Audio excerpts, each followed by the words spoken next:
রাতে থালা বাসন অপরিষ্কার রেখে দিলে কি কি বিপদ আপনার জীবনে চলে আসতে পারে, কি কি মুসিবত চলে আসতে পারে, জানলে আপনি অবাক হয়ে যাবেন। একজন মহিলা হযরত আলী রাদিয়াল্লাহু তাআলা আনহুর কাছে গেলেন। হযরত আলী রাদিয়াল্লাহু তাআলা আনহুর কাছে গিয়ে বললেন, হে আলী, আমার ঘর থেকে বিপদ আপদ কখনো যায় না। আমার ঘরের ভিতরে সবসময় পেরেশানিত অবস্থায় আমরা থাকি। ঘরের ভিতরে ঝগড়াঝাটি লেগেই থাকে। ব্যবসা করে, ইনকাম করে, কোনো কাজ হচ্ছে না, কোনো ফায়দা হচ্ছে না, বিভিন্নভাবে আমরা পেরেশানির ভিতরে আছি। হযরত আলী রাদিয়াল্লাহু তাআলা আনহুর কাছে এই মহিলা যখন বারবার এভাবে বলতে লাগলেন, হযরত আলী রাদিয়াল্লাহু তাআলা আনহু তাকে বললেন, আপনার ঘরে কি যে সমস্ত থালা বাসনগুলো আছে অপরিষ্কার করে আপনি রাতের বেলা রেখে ঘুমিয়ে যান কিনা? এবার সেই মহিলা বলল, আলী তুমি কিভাবে বুঝলে? আমি তো এভাবেই করে রাখি।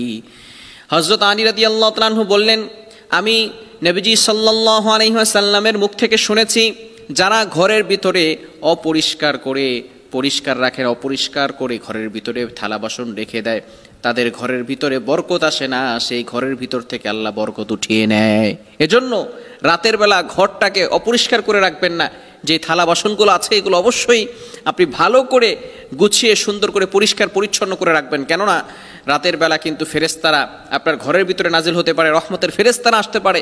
বিশেষ করে ফজরের সময় রহমতের ফেরেশতারা আসমান থেকে দুনিয়াতে নাজিল হয়, প্রত্যেক ঘরে ঘরে পৌঁছে যায় এবং এই ফেরেশতাগুলো মানুষের জন্য রিজিক বরাদ্দ করে নিয়ে আসে। সে সারাদিন ভালো রিজিকের ব্যবস্থা করে, কিন্তু যখন মানুষগুলো ঘুমিয়ে থাকে এবং ঘরগুলো অপরিষ্কার থাকে, পরিচ্ছন্ন থাকে না, ফেরেশতারা কিন্তু এই পরিষ্কার জায়গা ছাড়া ঢুকতে পারে না, দুর্গন্ধের জন্য সেখান থেকে বের হয়ে যায়। এজন্য অবশ্যই থালা বাসনগুলো ঢুকিয়ে রাখতে হবে।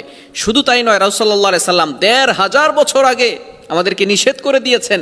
বর্তমান চিকিৎসা বিজ্ঞান এই বিষয়ে গবেষণা করে দেখে, রাতের বেলা যদি কোনো ময়লা যুক্ত কোনো থালা বাসন রেখে দেওয়া হয়, সেখানে ব্যাকটেরিয়া জন্ম নেয়, যার কারণে একটা মানুষের শরীরে বিভিন্ন ধরনের রোগ সৃষ্টি হতে পারে।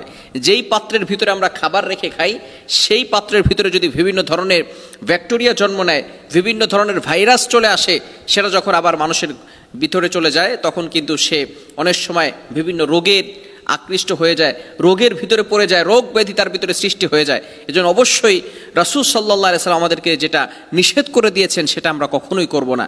এই বিষয়টাকে আমরা অবশ্যই স্মরণ রাখার চেষ্টা করব। আমরা অবশ্যই থালা বাসন নয়, সব কিছুই আমরা পরিষ্কার পরিচ্ছন্ন করে রাখবো।